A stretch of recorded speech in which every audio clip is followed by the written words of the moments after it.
Here's the top stories for August 12th.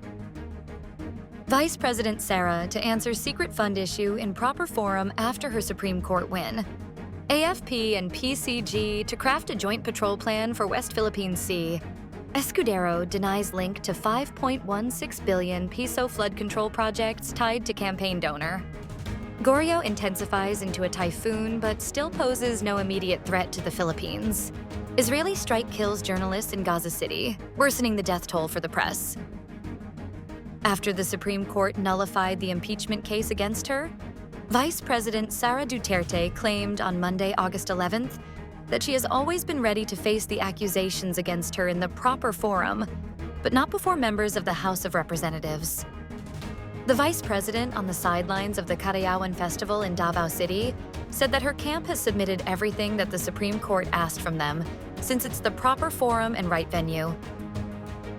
Duterte cited that when petitions were filed to nullify the impeachment case against her, they submitted what the Supreme Court had asked from them. Although a pending motion for reconsideration filed by the House of Representatives before the Supreme Court might revive the impeachment case against her, the articles of impeachment had been archived by the Senate in a plenary session last week.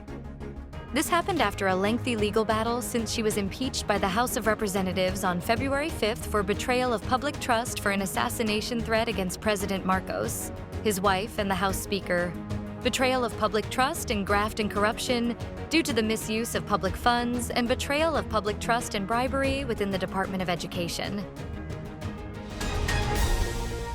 The Armed Forces of the Philippines and Philippine Coast Guard will establish a joint patrol plan for the West Philippine Sea.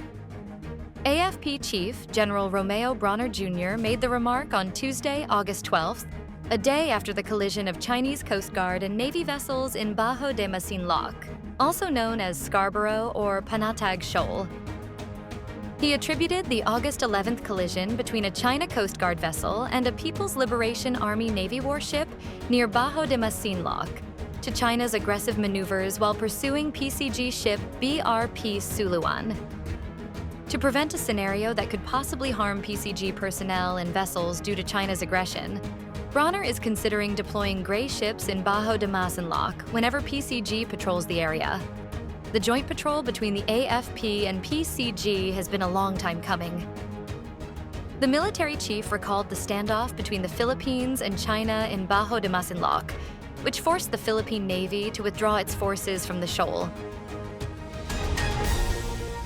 Senate President Francis Chiz Escudero, on Tuesday, August 12th, denied any involvement in flood control projects awarded to his top campaign donor, calling a news report on the matter a malicious and ill-timed smear job meant to oust him ahead of a possible impeachment bid in February 2026. Escudero confirmed knowing the contractor, a fellow Sorsogon native, but stressed that the 5.16 billion pesos in projects attributed to the firm represented less than 1% of the total funds cited by the president. President Marcos bared that 20% of the entire 545 billion pesos flood control projects were awarded to only 15 contractors, adding that 5 of them had contracts around the Philippines. The construction firm being linked to Escudero ranked 7th among those. He maintained that he has had no involvement in any construction or supply business since entering government service in 1998. Escudero further pointed out that, based on the president's data, the bulk of the projects awarded to the contractor were secured before he returned to the Senate in 2022. While he noted that the news article did not allege any illegal act on his part, Escudero felt the need to address the insinuations being made. Tropical cyclone Gorio, international name, Podal intensified into a typhoon over the Philippine Sea on Tuesday, August 12, but remains far from land and is not expected to bring any immediate effects. The Philippine Atmospheric, Geophysical, and Astronomical Services Administration. Gorio is expected to maintain its strength before making landfall on the eastern coast of Taiwan by Wednesday afternoon and exit the Philippine area of responsibility later that day. Despite the presence of Gorio, the southwest monsoon, or habagat, is not expected to be enhanced, and most parts of the Philippines will experience generally fair weather over the next several days. Israel's military targeted an Al Jazeera correspondent with an airstrike Sunday, killing him, another network journalist, and at least 6 other people, all of whom were sheltering outside the Gaza City hospital complex.